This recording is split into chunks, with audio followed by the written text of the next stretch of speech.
तो हेलो दोस्तों, एक बार फिर से आपका स्वागत है और रामचरित भक्ति सागर चैनल पर आपका एक बार फिर से पुनः स्वागत है। आज हम बात करेंगे गुप्ता धाम के रहस्यमय जंगल के बीच बाबा गुप्तेश्वर नाथ महादेव मंदिर के बारे में। तो आज गुप्ता धाम मंदिर के बारे में हम बात करेंगे।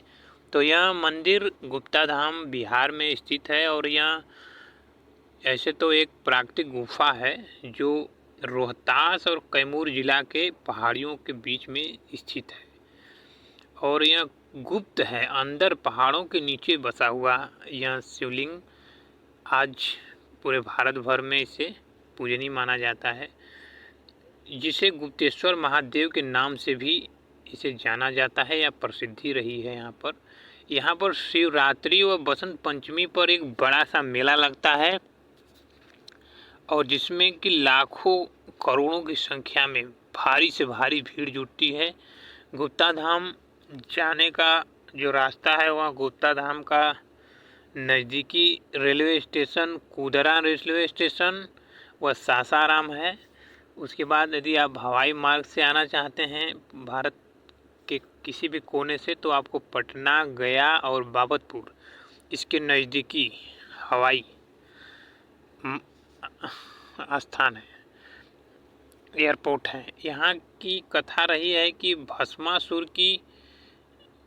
भस्मासुर जो था राक्षस, और पुराणों में इसका उल्लेख है कि भस्मासुर से बचने के लिए भगवान शिव ने इस गुफा में गुप्त रूप से प्रवेश किया या निवास किया था, इसलिए इसका नाम गुप्त धाम पड़ा। यह कैमूर पहाड़ियों की हरी भरी वाड़ियों में स्थित है, बीचों बीच स्थित है, जिसे प्राकृतिक सौंदर्यता का संगम भी कहा जाता है। यहाँ पर पूरे देश के लोग आते हैं। यहाँ पर एक रहस्यमयी पाताल गंगा है जिसे प्राकृतिक जलधारा के नाम से जाना जाता है और स्थानीय भाषा के रूप में इसे शीतला कुंड के नाम से भी जाना जाता है। यहाँ पर जो भी भक्त होते हैं डुबकी लगाते हैं, स्नान करते हैं, उसके बाद यहाँ से जल लेकर भगवान बाबा भोलेनाथ को अभिषेक कराते हैं, नहलाते हैं, जाते हैं। यहाँ से लेकर बाबा गुप्तेश्वर नाथ के धाम से यह लगभग 3 किलोमीटर की दूरी पर पड़ता है पाताल गंगा। सावन महीने में यहाँ पर भक्तों की भारी से भारी भीड़ लगती है और भगवान शिव का जलाभिषेक व पूजा अर्चन का जो कार्यक्रम है वह लगातार जारी रहता है। बिहार के कैमूर पहाड़ियों में यह स्थित है।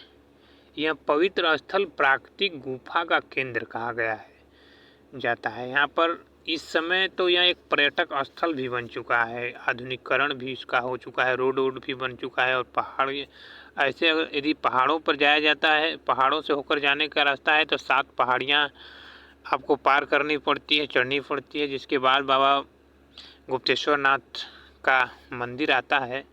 यदि आप रास्ते से जाते हैं तो उसे भी आप आसानी से जा सकते हैं। यह भगवान शिव को समर्पित एक प्राचीन तीर्थ स्थल का रूप में भी जाना जाता है जो भक्तों को आकर्षित करता है। यहीं पर भक्तों की मनोकामना शीघ्र पूर्ण हो जाती है।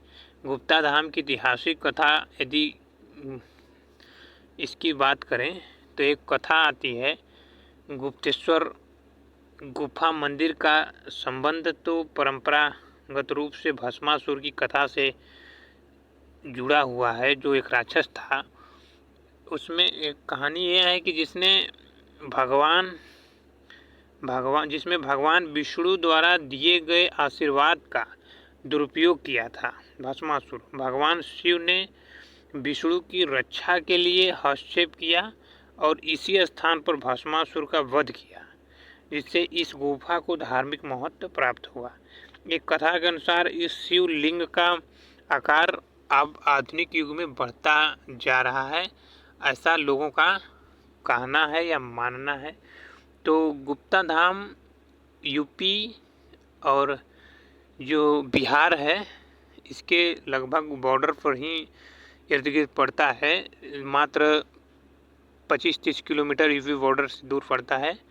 और उधर नेपाल देश से मात्र 60-70 किलोमीटर की दूरी पर गुप्ता धाम मंदिर का स्थान है। तो आप कहीं से भी हो, भारत के किसी भी कोने से हो, तो यहाँ पर आ सकते हैं।